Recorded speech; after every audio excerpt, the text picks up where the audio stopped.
अलग होते ही चिपक जाने वाली कविता। आहा, क्या बात।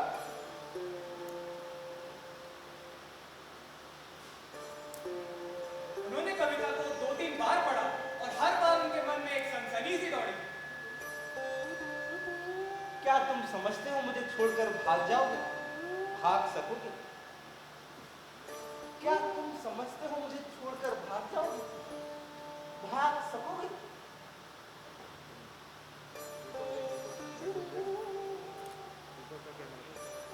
वाह, क्या तुम समझते हो मुझे छोड़कर भाग जाओगे?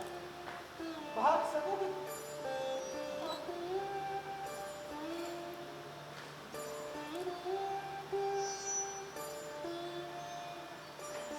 एक प्रति और है मेरे पास।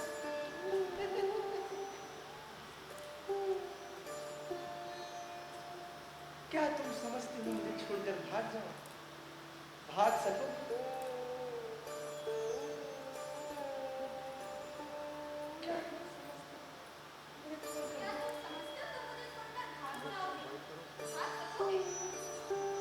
क्या तुम समझते हो मुझे छोड़कर भाग जाओगे? भाग सकोगे? मैं तुम्हारे गले में हाथ डाल दूंगी। मैं तुम्हारी कमर में खरपाश कस दूंगी। मैं तुम्हारे पैरों में से तुम्हें लूंगी और किस मस मस कर दूंगी। क्या तुम समझते हो तुम मुझे छोड़कर भाग जाओगे? भाग सकोगे? क्या तुम समझते हो तुम मुझे छोड़कर भाग जाओगे? भाग सकोगे? मैं तुम्हारे अधरों में अपनी कपोल चिपका दूंगी। उस प्याले में जो माखन होता है, उसे पीकर तुम मस्त हो जाओगे और फिर मेरे पैरों पे गिर जाओगे। क्या तुम समझते हो तुम मुझे छोड़कर भाग जाओगे? भाग सकोगे? क्या तुम समझते हो तुम मुझे छोड़कर भाग जाओगे? भाग सकोगे? क्या तुम समझते हो तुम मुझे छोड़कर भाग जाओगे? भाग सकोगे? क्या तुम समझते हो तुम मुझे छोड़कर भाग जाओगे? भाग सकोगे? शर्मा जी को हर बार इस कविता में एक नया रंग मिलता था। उन्होंने उसी क्षण कामाक्षी देवी के नाम यह पत्र लिखा।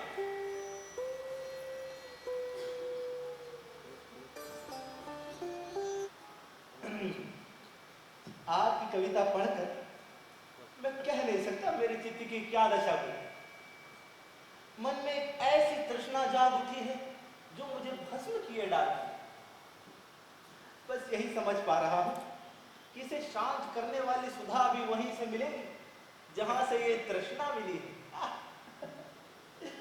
मन मतंग की भांति जंजीर तुड़ाकर भाग जाना चाहता है। आपकी कविताओं में मुझे प्रेम का अक्षय भंडार नजर आता है, उस प्रेम का जो अपने आप को समर्पित कर देने में ही आनंद पाता है।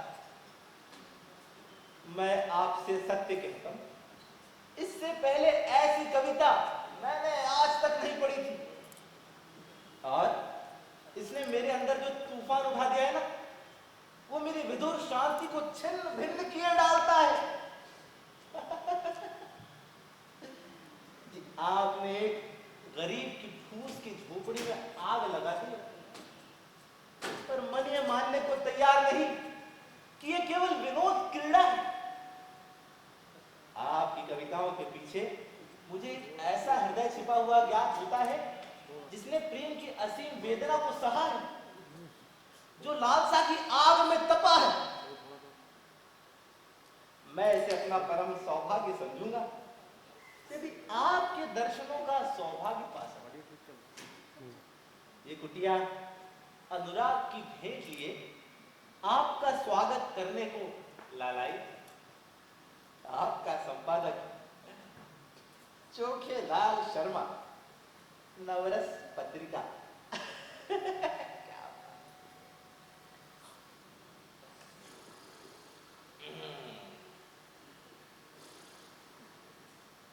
रे, ए, उठ, उठ, मेरे बिस्तर पे सोता है। उठ, जरा, जरा, जरा, जरा, जाओ, इसे बाइज्जत पोस्ट कराओ।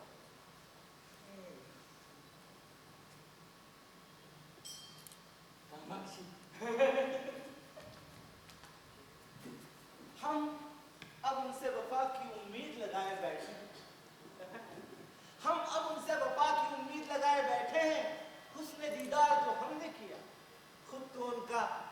रीत बनाए बैठे हैं। उनसे मिलने की चाहत में खुद की कितनी ताकीद किए बैठे हैं, और वो आएंगे इस उम्मीद में फूलों का गुलदस्ता खरीद लिए थे।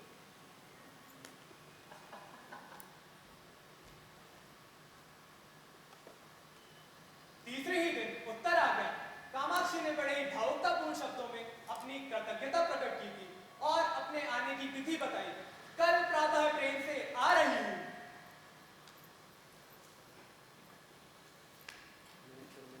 आली रे आली, कामाक्षी देवी आली।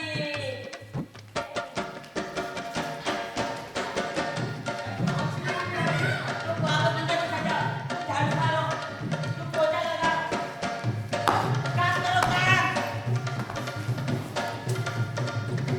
काम करो। तो ध्यान से आगे करो।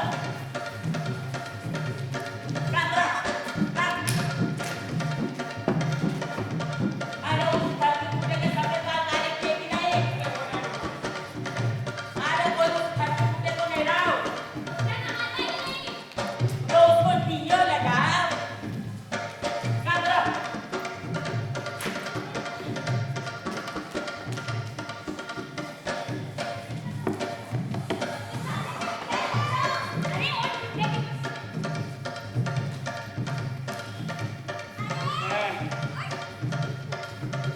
काम करो। ये इसका काम करो। ये वाइपर पकड़ो। काम करो। हेलो हेलो, आज का डाले बंद है। रुको।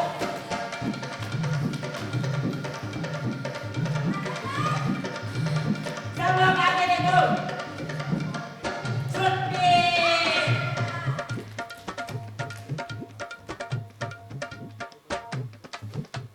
शर्मा जी ने प्रातःकाल हजामत बनवाई, साबुन और बेसन से स्नान किया। वहीं खद्दर की धोती, ओकटी का ढीला चिमटदार कुर्ता और मलाई के रंग की रेशमी चादर।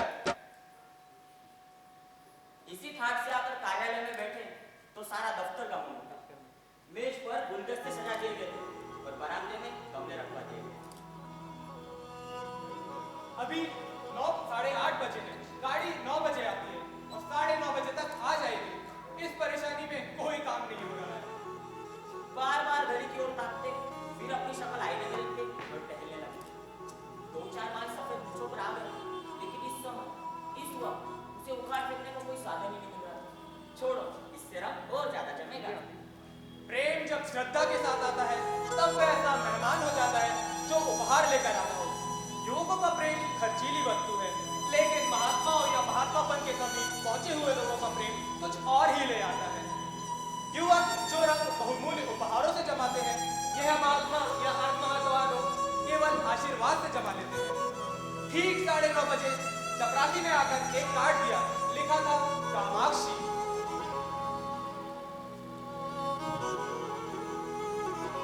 तोहफा, लाया लाया लाया, प्यार का तोहफा लाया। ये क्या लाया? मैं नहीं दिखाऊंगा। दिखाना। नहीं नहीं नहीं नहीं नहीं। हाँ, दिखा। कामाक्षी देवी। भाई अंदर लेते आइए।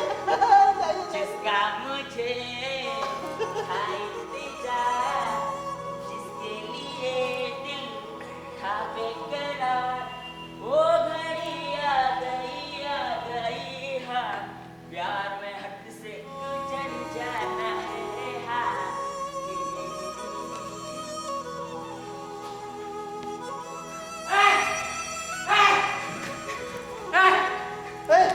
अबे क्या हुआ? अबे हुआ क्या? क्या हुआ?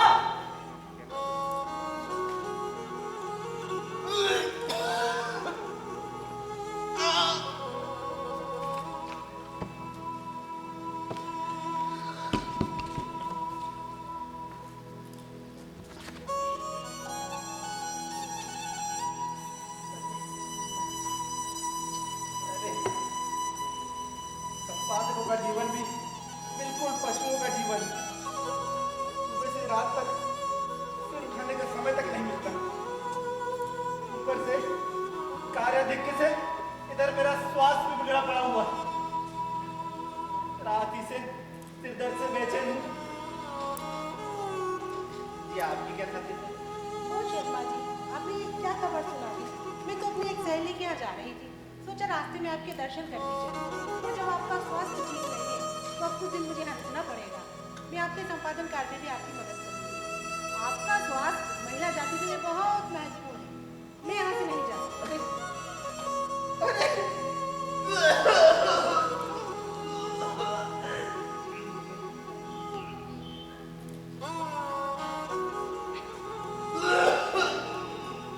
अरे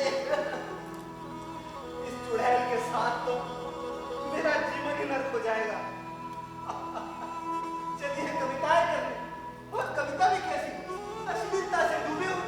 अरे अश्लील तो है सड़ी हुई गंदी छी। अरे सुंदरी युवती की कलम से वो कविताएं काम बाण थी, और इस डायन की कलम से तो पन्नाले का कीचड़ है कीचड़। और ऐसी कविताएं करती है भाई, इसे कविताएं करने का अधिकार ही क्या है? क्यों नहीं किसी मंदिर में बैठ करके राम भजन करती? आप पूछती हैं मुझे छोड़कर भाग सकोगे? अरे मैं कहता हूँ आपको देखकर आपके पास कोई आएगा ही क्यों? तो उसे ना लंबा हो जाएगा।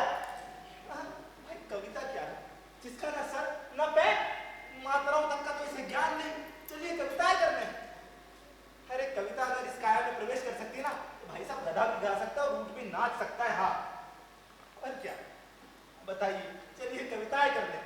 इस औरत को इतना भी नहीं पता कि कविता करने के लिए रूप चाहिए, यौवन चाहिए, नजाकत चाहिए, भाई नफासत चाहिए। नहीं, भूतनी से तो आपकी सूरत है, रात को कोई देख ले तो डर जाए, ऊपर से आप उत्तेजक कविताएं करती हैं। हट। अरे भाई कोई कितना ही क्षुधातुर क्यों ना हो, तो क्या गोबर खा लेगा?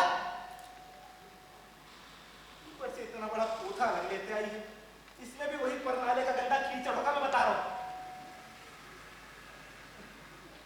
जी, इसकी कोई आवश्यकता नहीं देवी जी। वो 2-4 दिन के विश्राम से मैं ठीक हो जाऊंगा। आप जाइए, आपकी सहेली आपकी प्रतीक्षा करती होगी, आप जाइए। ओहो महाशय जी, हाँ मुझसे कैसा संकोच, मुझसे कैसी शर्म। मैं 5-10 दिन ठहर भी गई तो कोई हानि नहीं होगा। इसकी कोई आवश्यकता नहीं है देवी जी, आप जाइए।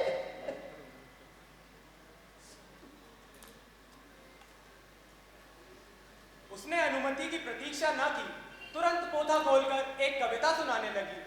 शर्मा जी को ऐसा प्रतीत हो रहा था जैसे कोई भिगो भिगो कर उन्हें जूते मार रहा हो। कई बार तो उन्हें मतली आ गई, जैसे 1000 गधे उनके कानों के पास खड़े अपना स्वर आलाप रहे हो। कामाक्षी के स्वर में कोयल का माधुर्य था, पर इस समय उन्हें वह भी अप्रिय लग रहा था। सिर में सचमुच दर्द होने लगा।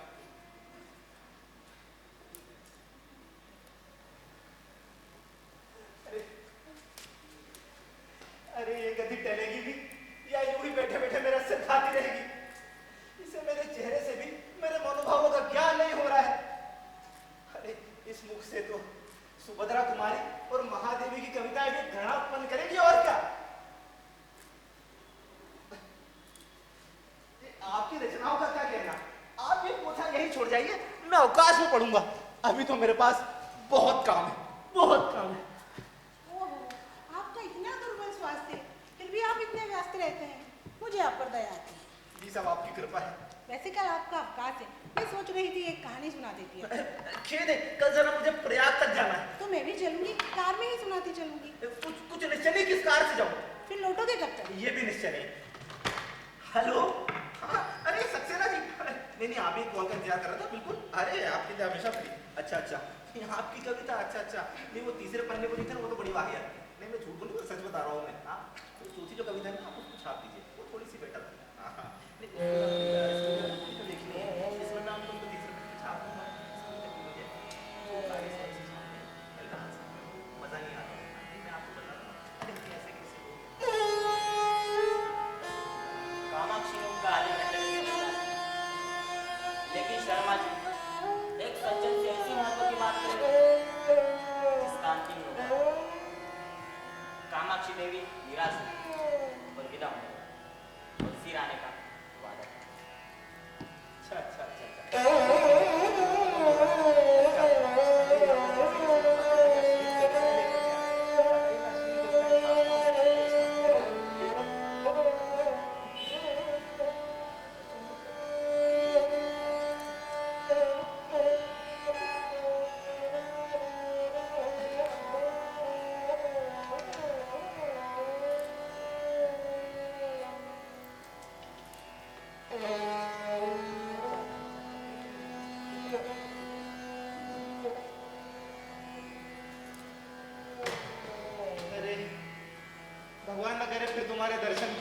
इसी टेंशन में उल्टा कहीं आज तो उसने सारा मजा ही किरकिरा कर दिया।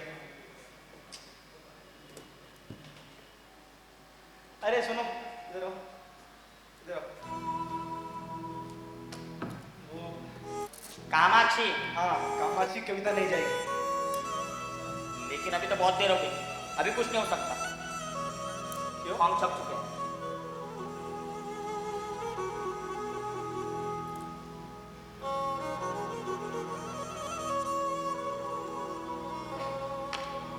ठीक है, उस कविता को जाने दो। ये 3 कविताएं और छाप जाओ।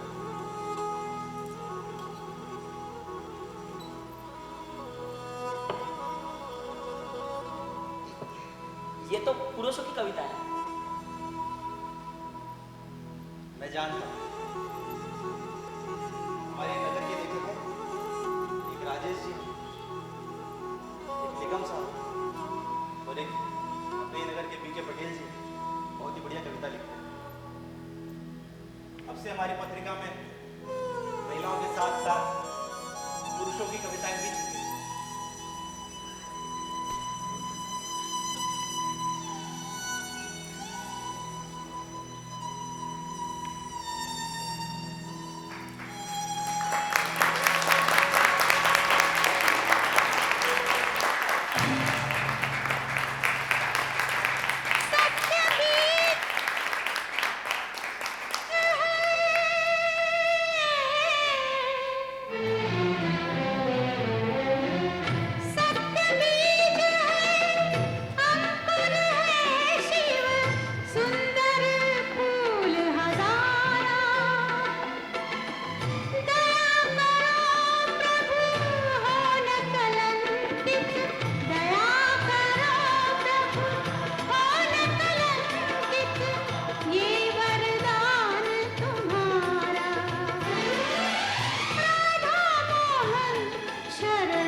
अभिषेक सोनी, कपिल बहादुर, आर्यन मल्होत्रा, प्रियंक नागर।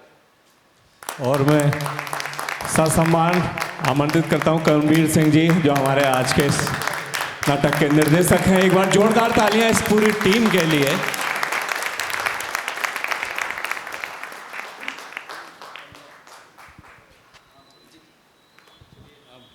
कर्मवीर साहब की हम बात सुने, इसके बाद में जिन निर्देशक के माध्यम से कार्यशाला आरंभ हुई, उन निर्देशकों को, आदरणीय नीरज सिंह साहब को, पवन पालीवाल जी को और राकेश अहिरवार और हमारे सरताज सिंह को भी मंच पे बुलाना चाहूँगा, क्योंकि ये जो नाटक है ये तो करमवीर साहब के निर्देशन में तैयार हुआ।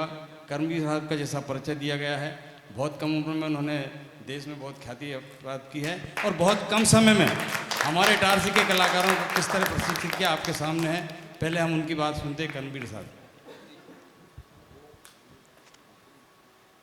वर्कशॉप में इन सभी कलाकारों ने, सभी न्यू हैं और पहली बार ही नाटक कर रहे हैं, थिएटर कर रहे हैं और स्टेज पर आए हैं। तो उम्मीद है आप लोगों को अच्छा लगा होगा। और क्योंकि जैसा सर ने बताया है कि कल भी इसकी प्रस्तुति रखी है, तो कल भी आप आइए और आनंद लीजिए नाटक का। बहुत बहुत धन्यवाद। मित्र, कार्यशाला में एक थोड़ा सा दो मिनट रुकेंगे, क्योंकि नाटकों को तैयार करने के साथ साथ अभिनय की बारियों का भी प्रशिक्षण दिया गया। और इसके लिए मैं नीरज सिंह साहब, पवन पालीवाल जी को और राकेश सिंह साहब को भी मंच पर बुलाना चाहूँगा। थोड़ा सा परिचय आपका हो जाए, क्योंकि जो लोग हमारे कार्यशाला में आए थे, इनमें जो आप जिन लोगों को देख रहे हैं, इनमें अधिकांश लोग क्या है, कुछ उत्सुकता से आए थे। ऐसी लंबी यात्रा कर पाएंगे 15 दिन तक, ये भी नहीं लगा था। लेकिन आरंभ में ही नीरज सिंह साहब, पवन पालीवाल और हमारे राकेश अहिरवार, इन लोगों ने अभिनय की बारीकियों को और इस प्रकार से सिखाया कि भावनात्मक रूप से रंगमंच में जुड़ गए। और 15 दिन सरताज सिंह उसमें शामिल है, जिनके की निर्देशन में कल भय प्रकट कृपाला नाटक भी मंचित होगा।